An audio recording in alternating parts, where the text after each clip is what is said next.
SMI is a global aggregator of ad spend. We started the business out in Australia 10 years ago, moved head office to New York about 8 years ago, and we've created a unique co-op model with the agency holding groups and leading independents. So we cleanse, harmonise, structure their spend and cost data, give it back to them so they can report faster and more accurately to their clients and to their internal stakeholders, and we do that in 34 countries around the world. So here in the US, we will cleanse this year close to 70 billion worth of advertising spend, and that comes directly out of the booking systems of the agency groups. And so we get that at the individual transaction level, and so that gives us the ability to have a unique view into what's going on across TV, digital, print, radio, out of home. So we get every cent from those agency holding groups. And who are your customers?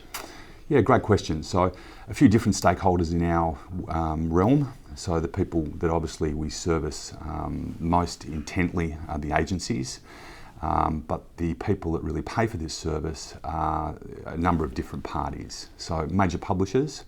So we're working with almost every national television group. Those TV groups have found our revenue and pricing insights to be very closely aligned with their internal numbers. So we're generally within a couple of percentage points of their internal number. So we're really the gold standard within national TV, and they're using us for market share, competitive analytics, pricing insights, ad changes in ad formats, etc. So that's a very large group, client group for us. The other group we do a lot of work with is the hedge funds, so financial services firms who are looking for better insights into Google and Facebook and Twitter and Snap, and how advertising revenue is performing within those companies. We also do a lot of work with the studios. We also work with big sporting bodies who want to understand how much the networks are making from their content. We work with brands, and then we also work with some of the major consulting groups. So tell us some takeaways. You monitor the TV ad spend as one sector quite closely.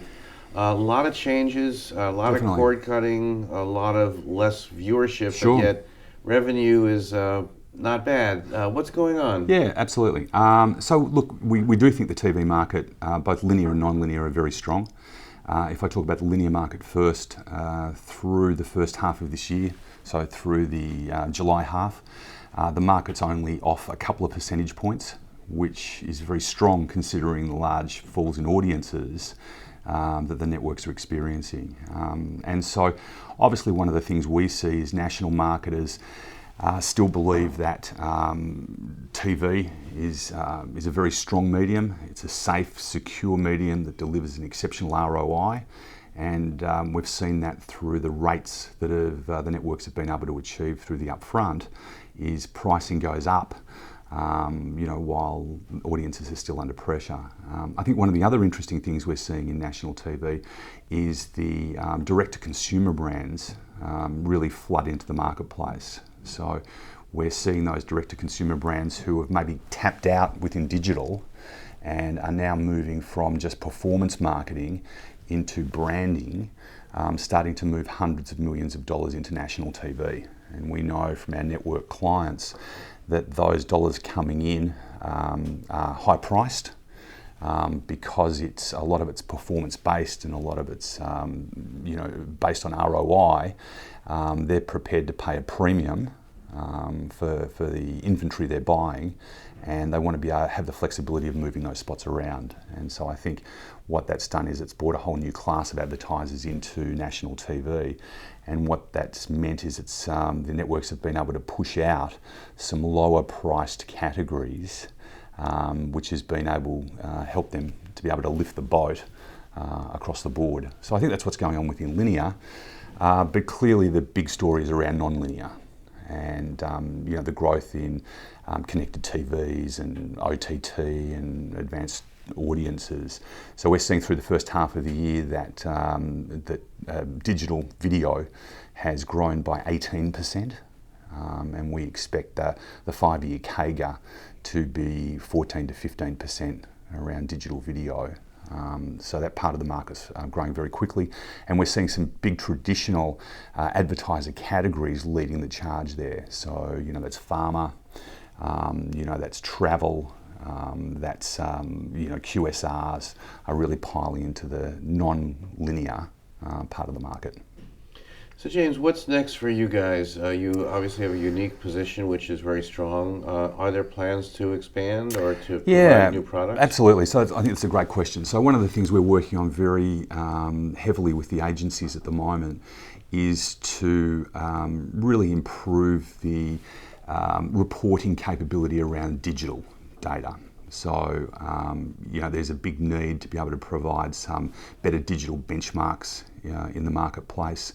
We've got more than $25 billion worth of digital invoices, and so a big opportunity for us and a big opportunity for the agencies is, I think TV's obviously always had very strong benchmarks, and everyone's been able to look at their pricing in the marketplace and understand where they fit against others. But because of the nature of digital and so many variables, it's been very hard for brands and very hard for the agencies to get some strong benchmarks in the marketplace.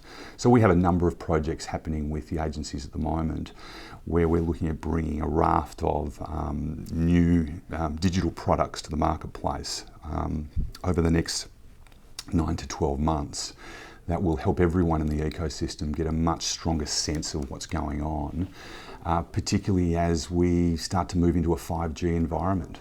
And I think that's the thing that we're all looking for, as that whole video marketplace becomes less about market sizing and becomes more about a pricing-led market. Everyone's going to want to have better data to deal with as 5G becomes a reality in the coming years.